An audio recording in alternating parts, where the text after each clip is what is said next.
جیسا کہ میں کئی مرتبہ گزشتہ دنوں میں بیان کر چکا ہوں کہ لاہور کی شہادتوں کے بعد نوجوانوں اور نوآئین کو پہلے سے زیادہ ایمان اور یقین کا ادراک ہوا ہے، ان میں ایمان اور یقین پیدا ہوا ہے۔ دوسرے جو لوگ جماعت کے قریب ہیں،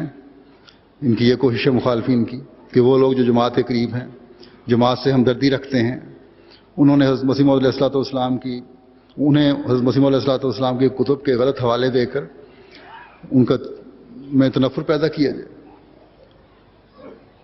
تو اس حوالے سے میں آج حضرت مسیح موعود علیہ السلام نے اپنی مختلف کتب میں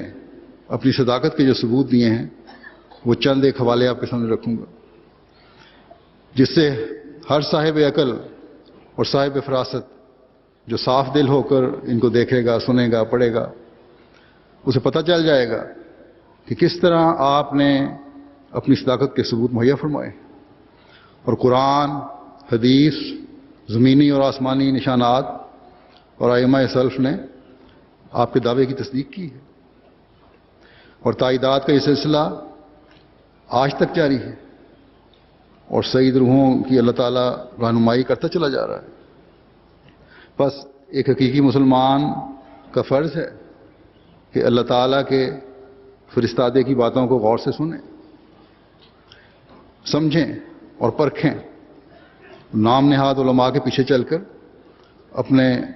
ایمان اور اپنی عاقبت کو خراب کرنے کے بجائے حضرت صلی اللہ علیہ وسلم کے عاشق صادق کے مددگار بنیں۔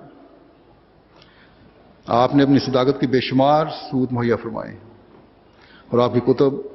اگر سیاق و سباق کے ساتھ پڑھی جائیں، یعنی مکمل پڑھی جائیں یا کم از کم حوالے کو سیاق و سباق سے پڑھا جائے، تو ہر پڑھنے والے کو جو ثبوت ہیں ان کا نہ ختم ہونے والا سلسلہ نظر آئے گا۔ یہاں یہ تفصیل تو بیان نہیں ہو سکتی، لیکن چند حوالے میں نے لیے ہیں، جیسا کہ میں نے کہا، جو آپ کی صداقت کی خوبصورت تصویر پیش کرتے ہیں۔ حضرت مسیح موعود علیہ السلام فرماتے ہیں، خدا تعالیٰ نے جو اتمام نعمت کی ہے وہ یہی دین ہے جس کا نام اسلام رکھا ہے۔ پھر نعمت میں جمعے کا دن بھی ہے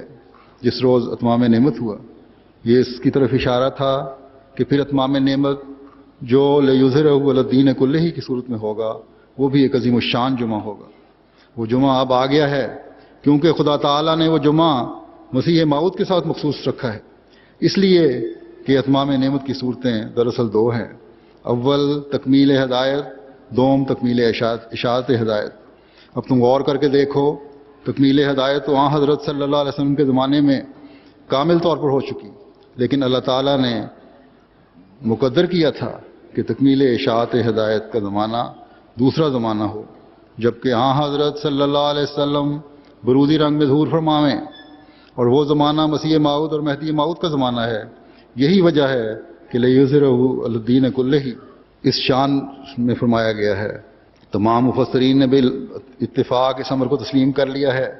کہ یہ آیت مسیح موعود کے زمانے سے متعلق ہے۔ در حقیقت اظہار دین اسی وقت ہو سکتا ہے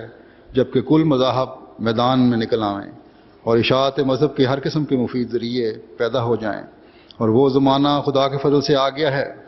چنانچہ اس وقت پریس کی طاقت سے کتابوں کی اشاعت اور طباعت میں جو سہولتیں میسر آئی ہیں وہ سب کو معلوم ہے۔ ڈاک خانوں کے ذریعے سے کل دنیا میں تبلیغ ہو سکتی ہے، اخباروں کے ذریعے سے تمام دنیا کے حالات پر اطلاع ملتی ہے، ریلوں کے ذریعے سفر آسان کر دیے گئے ہیں۔ غرض جس قدر آئے دن نئی ایجادیں ہوتی جاتی ہیں، اسی قدر عظمت کے ساتھ مسیح موعود کے زمانے کی تصدیق ہوتی جاتی ہے اور اظہار دین کی صورتیں نکلتی آتی ہیں۔ اس لیے وہی وقت ہے جس کی پیشگوئی اللہ تعالیٰ نے رسول اللہ صلی اللہ علیہ وسلم کے ذریعے لیظہرہ علی الدین کلہ کہہ کر فرمائی تھی۔ یہ وہی زمانہ ہے الیوم اکملت لکم دینکم واتممت علیکم نعمتی کی شان کو بلند کرنے والا، اور تکمیل اشاعت ہدایت کی صورت میں دوبارہ اتمام نعمت کا زمانہ ہے، اور پھر یہ وہی وقت اور جمعہ ہے جس میں وآخرین منہم لما یلحقوا بہم کی پیشگوئی پوری ہوتی ہے۔ اس وقت رسول اللہ صلی اللہ علیہ وسلم کا ظہور بروزی رنگ میں ہوا ہے، ایک جماعت صحابہ کی پھر قائم ہوئی ہے، اتمام نعمت کا وقت آ پہنچا ہے، لیکن تھوڑے ہیں جو اس سے آگاہ ہیں اور بہت ہیں جو ہنسی کرتے اور ٹھٹھوں میں اڑاتے ہیں، مگر وہ وقت قریب ہے کہ خدا تعالیٰ اپنے وعدے کے موافق تجلی فرمائے گا اور اپنے زور آور حملوں سے دکھا دے گا کہ اس کا نذیر سچا ہے۔